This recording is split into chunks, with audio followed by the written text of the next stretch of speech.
ಮತ್ಸ್ಯಾಸನ ಮಾಡಬೇಕು. Fish pose ಅಂತಾರೆ ಇಂಗ್ಲೀಷಲ್ಲಿ. ಮತ್ಸ್ಯಾಸನ ಕ್ರಮ ಪದ್ಮಾಸನ. ಇದರಲ್ಲಿ ಇಟ್ಕೊಳ್ಳಿ. ನಿಧಾನವಾಗಿ ಹಿಂದಕ್ಕೆ ಹೋಗಿ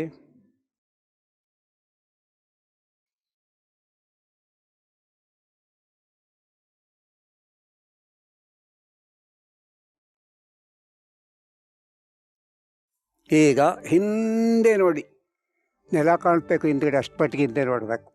ಬೆನ್ನ ಹತ್ರ ಗ್ಯಾಪ್ ಇರಬೇಕು. ಇಟ್ಕೊಳ್ಳಿ ಬೆರಳು ಹಿಂದೆ ನೋಡಿ.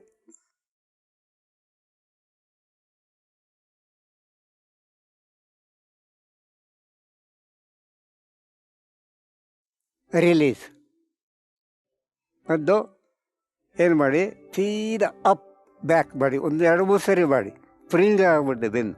ಮತ್ತು ಥೈರಾಯ್ಡ್ ಪ್ರಾಬ್ಲಮ್ ಬರೋದೇ ಇಲ್ಲ. ಥೈರಾಯ್ಡ್ ಪ್ರಾಬ್ಲಮ್ ಬರಲ್ಲ ಯಾಸನ ಮಾಡೋದ್ರಿಂದ. Up back up back up.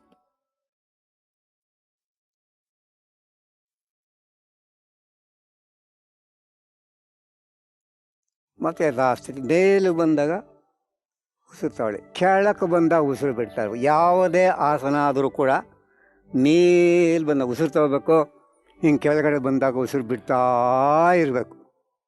ಹೊಟ್ಟೆ ಹಿಂದೆ ಕೇಳ್ಕೋಬೇಕು. ಹೊಟ್ಟೆ ಇಂಪಾರ್ಟೆಂಟು. ಹೊಟ್ಟೆ ನಿನ್ನಿಂದ ಕೆಟ್ಟೆ ಅಂತ ಒಂದು ಗಾದಿದೆ, ಕೇಳಿದ್ದೀರಲ್ಲ, ಹೊಟ್ಟೆ ನಿನ್ನಿಂದ ಕೆಟ್ಟೆ. ಸರ್ವ ರೋಗಂ ಮಲವಶಂ ಅಂತಿದೆ. ಎಲ್ಲ ರೋಗಕ್ಕೂ ಹೆಡ್ ಆಫೀಸ್ ಇದ್ದಾಗೆ ಹೊಟ್ಟೆ. ಯಾರು ಹೊಟ್ಟೆಯನ್ನು ಸರಿಯಾಗಿ ಇಟ್ಕೊಳ್ತಾರೋ ಅಂಥವ್ರಿಗೆ 80% ಆರೋಗ್ಯವಾಗಿರ್ತಾರೆ, ರೋಗಗಳು ಬರೋದಿಲ್ಲ ಅಂತ ಶಾಸ್ತ್ರದ ಆಧಾರವಿದೆ. ರಾಮಕೃಷ್ಣಾಶ್ರಮದಲ್ಲಿ ಒಬ್ಬ ಸ್ವಾಮೀಜಿಯವರು ಸುಮಾರು 10 ವರ್ಷಕ್ಕೆ ಮುಂಚೆ ನಾನು ಕೇಳಿದಂಥ ಮಾತು, ಮೊದಲು ಪ್ರಾಶಸ್ತ್ಯ ಹೊಟ್ಟೆ ಕೊಡಿ. ಅಂದರೆ ಈಸಿಯಾಗಿ ಡೈಜೆಷನ್ ಆಗಬೇಕು, ಈಸಿಯಾಗಿ ಪಚನ ಆಗಬೇಕು, ಅಂಥದ್ದಕ್ಕೆ ನೀವು ಹೆಚ್ಚು ಗಮನ ಕೊಡಿ ಅಂತ ಹೇಳೋರು. ಆದ್ದರಿಂದ ಈ ಆಸನಗಳೆಲ್ಲ ಮಾಡ್ತಾಯಿದ್ರೆ ಥೈರಾಯ್ಡ್, ಈಗ ನಾನು ಹೇಳಿದಾಗೆ ಈ ಮತ್ಸ್ಯಾಸನ ಮಾಡೋದ್ರಿಂದ ಥೈರಾಯ್ಡ್ ಪ್ರಾಬ್ಲಮ್ಮು ಬರುವುದಿಲ್ಲ. ಜೀರ್ಣಶಕ್ತಿ ಚೆನ್ನಾಗಾಗುತ್ತೆ ಈ ಆಸನ ಮಾಡೋದ್ರಿಂದ. ನೆಕ್ಸ್ಟು 1-2 ತಿರುಚುವ ಆಸನಗಳನ್ನು ಮಾಡೋಣ. ಯಾಕೆಂದರೆ ಆಸನಗಳಲ್ಲಿ ಮುಂಭಾಗುವ ಆಸನ, ಹಿಂಭಾಗುವ ಆಸನ, ಕೈಗಳ ಸಹಾಯ ಮಾಡುವ ಆಸನ, ಕಾಲುಗಳ ಸಹಾಯ ಮಾಡೋ ಆಸನ ಇವೆಲ್ಲ ಇರುತ್ತವೆ. Front bending, back bending, twisting, leg balance, hand balance ಅಂತೆಲ್ಲ ಇರುತ್ತೆ. ಅವೆಲ್ಲವೂ ಮಾಡ್ತಾರೆ ಲವಲವಿಕೆಯಿಂದ, ಆರೋಗ್ಯದಿಂದ ಇರಬೇಕು. ಒಂದೇ ಥರ ಆಸನ ಮಾಡ್ಬೋದು. ಎಲ್ಲ ವೆರೈಟಿ ವಿಧ ವಿಧ ಆಹಾರ, ಹೇಗೆ ಪಲ್ಯ ಅಂತೆ, ಸಾಂಬಾರಂತೆ, ಇಡ್ಲಿ ಅಂತೆ, ದೋಸೆ ಅಂತೆ, ಅದು ವಿಧ ವಿಧ ಇರ್ತಲ್ಲ, ಆ ಥರ ವಿಧ ವಿಧವಾದ ಆಸನಗಳು ವಿಧ ವಿಧವಾದ ಮಾಡಬೇಕು. ಎಲ್ಲ ಥರದ ಬೆನಿಫಿಟ್ಟು, ಎಲ್ಲ ಥರ ಉಪಯೋಗವು ದೊರಕುತ್ತದೆ. ಈಗ ನೆಕ್ಸ್ಟ್ ಮಾಡುವ ಆಸನ ತಿರುಚುವ ಆಸನ, ಟ್ವಿಸ್ಟಿಂಗ್ ಆಸನ. ಒಂದು ಕಾಲನ್ನು ನೇರ ಮಾಡಿ,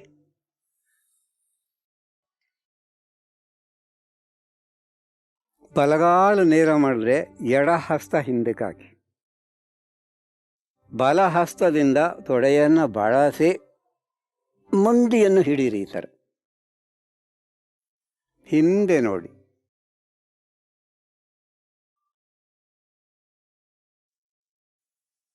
ರಿಲೀಸ್, ಬಿಡಿ. ಮತ್ತೆ ಅದೇ ಥರ ಮತ್ತೊಂದು ಕಾಲನ್ನು, ಎಡಗಾಲನ್ನು ಸ್ಟ್ರೈಟ್ ಮಾಡಿ ಬಲಹಸ್ತ ಹಿಂದಕ್ಕೆ ಹಾಕಿ, ಎಡ ಹಸ್ತದಿಂದ ತೊಡೆಯನ್ನು ಬಳಸಿ ಎಡಮಂಡಿಯನ್ನು ಹಿಡಿರಿ, ಹಿಂದೆ ನೋಡಿ. ಸ್ವಲ್ಪ ಹೊತ್ತು ಹಾಗೆ ಇರಿ. ಆತುರದಲ್ಲಿ ಯಾವ ಆಸನೂ ಮಾಡಬಾರದು.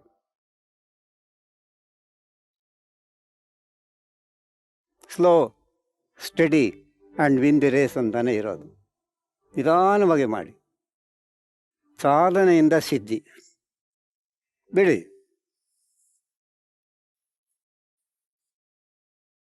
ಇದು ಮರೀಚಾಸನ ಅಂತ ಕರೀತಾರೆ. ಮರೀಚಾಸನ, ಟ್ವಿಸ್ಟಿಂಗ್ ಆಸನ, ತಿರುಚುವ ಆಸನ. ಈ ಆಸನ ಮಾಡೋದರಿಂದ ಜೀರ್ಣಶಕ್ತಿ ಚೆನ್ನಾಗಾಗುತ್ತೆ ಮತ್ತು ಮೇದೋ ಜೀರಕ ಗ್ರಂಥಿ ಚುರುಕುಗೊಳ್ಳುತ್ತದೆ ಈ ಆಸನ ಮಾಡೋದರಿಂದ. ಮತ್ತು ಕಾಲಿನ ಕೈಗಳ ಪೆಡುಸುತನೂ ಹೋಗುತ್ತೆ. ಅನೇಕ ಬೆನಿಫಿಟ್ ಉಂಟು. ಮುಖ್ಯವಾಗಿ ಮೇದೋಜೇರಕ ಗ್ರಂಥಿ ಚುರುಕುಗೊಳ್ಳುತ್ತದೆ ಮತ್ತು ಪೆಡುಸುತನ ಎಲ್ಲ ಹೋಗುತ್ತೆ, ಜೀರ್ಣಶಕ್ತಿ ಚೆನ್ನಾಗಿ ಆಗುತ್ತೆ ಈ ಆಸನ ಮಾಡೋದ್ರಿಂದ. ಇನ್ನೊಂದು ಆಸನ, ಅದು ಕೂಡ ಟ್ವಿಸ್ಟಿಂಗ್ ಆಸನ, ತಿರುಚುವ ಆಸನ, ಅರ್ಧ ಮತ್ಸ್ಯೇಂದ್ರಾಸನ. ಕ್ರಮ, ಒಂದು ಕಾಲನ್ನು ಮಡಿಸಿ ಈ ಥರ ಕುಳಿತುಕೊಳ್ಳಿ, ಅಥವಾ ಪಾದದ ಮೇಲಾದರೂ ಕುಳಿತುಕೊಳ್ಬೋದು. ಎರಡು ತರಹನೂ ಇದೆ. ಈ ಕಾಲನ್ನು ಅಂದರೆ ಬಲಗಾಲನ ತೆಗೆದು ಎಡ ಮಂಡಿ ಹತ್ರ ಈ ಥರ ಹಿಡಿ.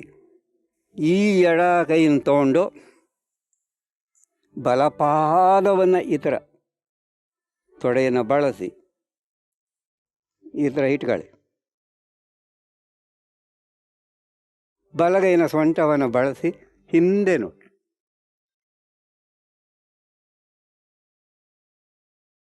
ರಿಲೀಸ್ ಬಿಡಿ. ಮೊದಲನೇ ಸ್ಥಿತಿಗೆ ಬಂದು ನಿಧಾನವಾಗಿ ಕೈಯನ್ನು ಚಾಚಿ ಮೊದಲನೇ ಸ್ಥಿತಿಗೆ ಬನ್ನಿ. ಈ ಆಸನ ಹೆಸರು ಅರ್ಧ ಮತ್ಸ್ಯೇಂದ್ರಾಸನ. ಮತ್ತೆ ಬಲಗಾಲನ್ನು ಮಡಿಸಿ ಈ ಥರ ಕೂತ್ಕೊಳ್ಳಿ. ಎಡ ಕಾಲನ್ನು ತೆಗೆದು ಈ ಬಲಮಂಡಿ ಹತ್ರ ಇಡೀರಿ. ಬಲ ಹಸ್ತದಿಂದ ಪಾದವನ್ನು ಇಡೀರಿ. ಎಡ ಪಾದ ಹಿಂದೆ ನೋಡಿ.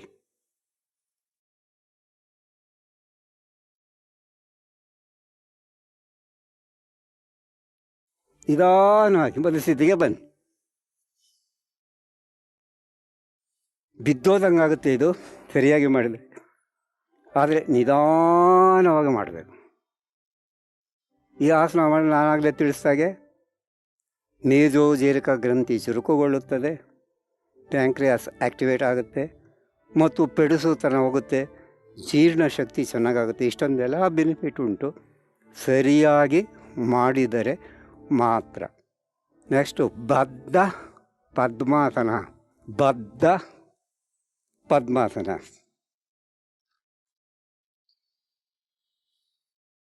ಪದ್ಮಾಸನ ಸ್ಥಿತಿಗೆ ಬನ್ನಿ. ಪಾದಗಳು ಮೇಲುಮುಖವಾಗಿರಬೇಕು. ಹಿಮ್ಮಡಿ ಹೊಟ್ಟೆಗೆ ಟಚ್ ಆಗಿರಬೇಕು. ಅರ್ಧ ಬದ್ಧ ಪದ್ಮಾಸನ. ಇದು ಕೈನ ಹಿಂದೆ ಬಳಸಿ, ಬಲಗೈನ ಈ ಥರ ಹಿಂಗೆ ಇಟ್ಕೊಳ್ಳಿ. ಈ ಕೈಲೂ ಬರಲಿ, ಹಿಂದೆ ನೋಡಿ. ಅರ್ಧ ಬದ್ಧ ಪದ್ಮಾಸನ. ಇದು ಅಷ್ಟೇ, ಸ್ಪೈನಲ್ ಕಾರ್ಡ್ ಬೆನಿಫಿಟ್ ಆಗುತ್ತೆ, ಜೀರ್ಣಶಕ್ತಿಯೂ ಚೆನ್ನಾಗಾಗುತ್ತೆ, ವಿಸರ್ಜನಾ ಕ್ರಿಯೆಯೂ ಚೆನ್ನಾಗಾಗುತ್ತೆ, ಪೆಡುಸುತನ ಹೋಗುತ್ತೆ, ಸ್ಟಿಫ್ನೆಸ್ ಜಡತ್ವ ಹೋಗುತ್ತೆ. ಬಲ್ಲಲ್ ಅದರ್ ಸೈಡ್ ಮತ್ತೊಂದು ಕಡೆ ಈ ಥರ ಇಟ್ಕೊಳ್ಳಿ. ಎಡಗೈಯಿಂದ ಎಡಪಾದನ ಈ ಥರ ಇಟ್ಕೊಳ್ಳಿ. ಬಲಗೈಲಿ ಇಟ್ಕೊಳ್ಳಿ, ಹಿಂದೆ ನೋಡಿ.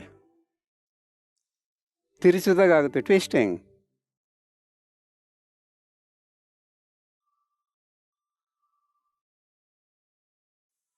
ನಿಧಾನವಾಗಿಬಿಡಿ.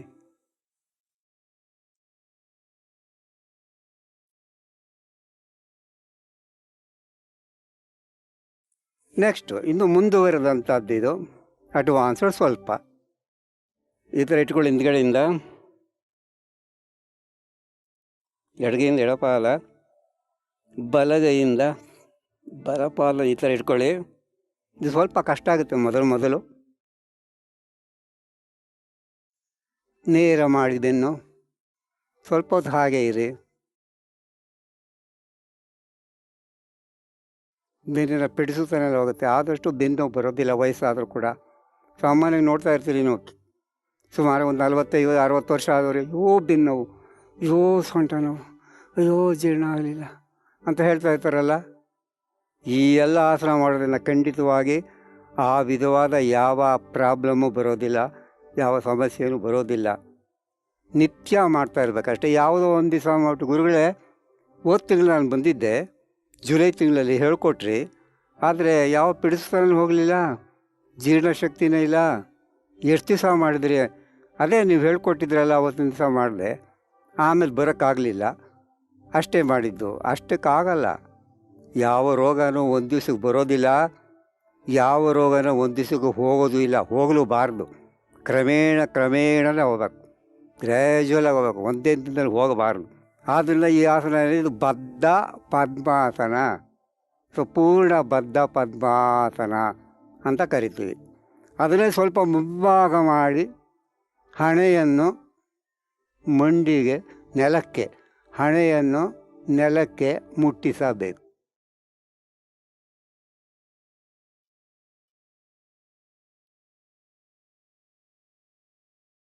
ಹೌದು, ನಿಧಾನವಾಗಿ ಈ ಥರ ಮುಟ್ಟಿ.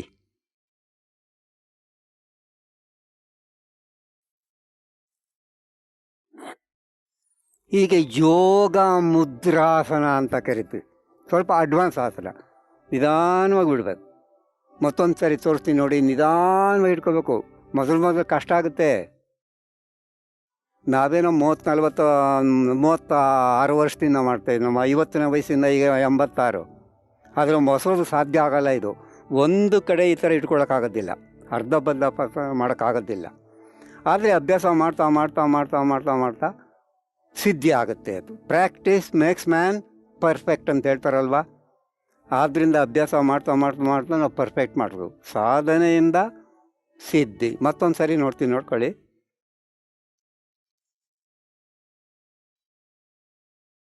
ಇಷ್ಟು ಮಾತ್ರ ಮಾಡಿ ಸಾಕು. ವಯಸ್ಸಾದರೂ ಕೂಡ ಬೆನ್ನು ನೋವು, ಸೊಂಟ ನೋವು, ಮಂಡಿ ನೋವು ಸಹ ಭಾಳ ಜನ ಮಂಡಿ ನೋವು ಸಫರ್ ಮಾಡ್ತಾಯಿದ್ದಾರೆ, ತೊಂದರೆಗೊಳಗಾಗ್ತಾ ಇದ್ದಾರೆ. ಅನೇಕ ಮೆಡಿಸನ್ ಉಂಟು ಈಗ ಆಲೋಪತಿನಲ್ಲಿ ಮತ್ತು ಅನೇಕ ಥೆರಪಿನಲ್ಲಿ, ಅನೇಕ ವೈದ್ಯಕೀಯ ಪದ್ಧತಿನಲ್ಲಿ. ಆದರೂ ಕೂಡ ಮಂಡಿ ನೋವು ಕಡಿಮೆ ಆಗೋದು ಭಾಳನೇ ಕಷ್ಟ. ಆದರೆ ಇವೆಲ್ಲ ಮಾಡ್ತಾಯಿದ್ರೆ ಮಂಡಿ ನೋವು ಆದಷ್ಟು ಬರೋದೇ ಇಲ್ಲ ಅಂತ ಹೇಳೋಕ್ಕಾಗಲ್ಲ, ಆದಷ್ಟು ತಡೆಗಟ್ಟಿದಷ್ಟೇ. ಇಮ್ಯುನಿಟಿ ಪವರ್, ರೋಗ ನಿರೋಧಕ ಶಕ್ತಿ ಜಾಸ್ತಿ ಆಗುತ್ತೆ ಇವೆಲ್ಲ ಮಾಡ್ತಾಯಿದ್ರೆ. ಬಿಡೋಣ, ನಿಧಾನವಾಗಿ ಬಿಡಬೇಕು.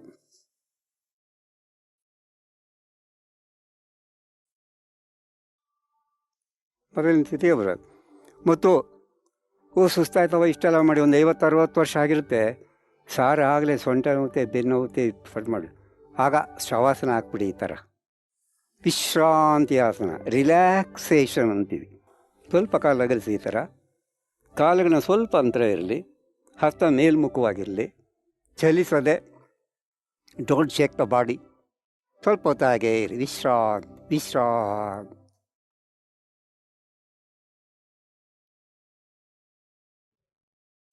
ಕೈ ಕಾಲು ಬೆರಳುಗಳನ್ನು ಒದರಿ, ಎಡಗಾಲನ್ನು ಮಡಿಚಿ, ಬಲಹಸ್ತ ಹಿಂದೆ ಚಾಚಿ, ಎಡಹಸ್ತ ಹೊಟ್ಟೆಯ ಮೇಲಿಟ್ಟು, ಬಲಬಗ್ಗಲಿಗೆ ನಿಧಾನವಾಗಿ ಹೊರಳಿ,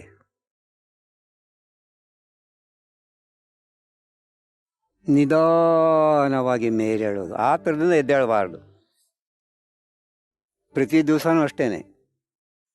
ಎದ್ದೇಳಬೇಕಾದ್ರೆ ನೀವು ನಿಧಾನವಾಗಿ ಬಲಗಡೆ ಮಗ್ಗಲಿಗೆ ಎದ್ದು ನಿಧಾನವಾಗಿ ಎದ್ದೇಳಬೇಕು. ಯಾಕಂದರೆ ಎಷ್ಟೋ ಜನಕ್ಕೆ ಆ ಥರದಿಂದ ಎದ್ಬಿಟ್ಟು ಅಯ್ಯೋ ಎದೆ ನೋವು ಬಂತು ಅಂತ ಹೇಳ್ತಿರ್ತಾರೆ ಕೆಲವು ನಮ್ಮ ಹತ್ರ ಬಂದು. ಅದಕ್ಕೆ ನೀವು ಎದ್ದೇಳೋ ಕ್ರಮ ನೀವು ಸರಿಯಾಗಿಲ್ಲ. ಬೆಳಗ್ಗೆ ಎದ್ದು ನಿಧಾನವಾಗಿ ಎದ್ದೇಳಬೇಕು. ಆ ಥರ ಕ್ರಮ ಒಂದು ಅನುಸರಿಸ್ಬೇಕು. ನಿಂತು ಯಾವ್ಯಾವ ಥರನೂ ಎದ್ದೇಳೋದಲ್ಲ, ಬೇಗ ಎದ್ದೇಳೋದ. ಬೇಗ ಊಟನೂ ಮಾಡಬಾರ್ದು. ಊಟಕ್ಕೆ 20 ನಿಮಿಷ ತೊಗೋಬೇಕು ಅಂತಿದೆ, ಬೇಡ. ಅಥವಾ 15 ನಿಮಿಷ ಆದರೂ ಬೇಡವಾ? ಈಗ ಹಂಗಲ್ಲ. ಫಾಸ್ಟ್ ಫುಡ್ ಜೊತೆಗೆ ಫಾಸ್ಟಾಗಿ ಹೋಗ್ತಾ ಇರ್ತೀವಿ.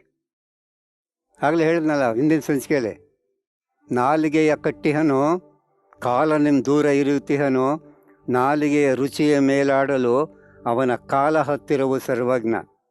ನಾಲಿಗೆಯ ಕೀಲವನು ಶೀಲಬಿಂ ತಾನರಿತು, ಶೂಲನದು ರುಚಿಯೆಂದರಿತವನು ಮುದಿಯಲಿ ಬಾಲಕನಂತಿಹನು ಸರ್ವಜ್ಞ.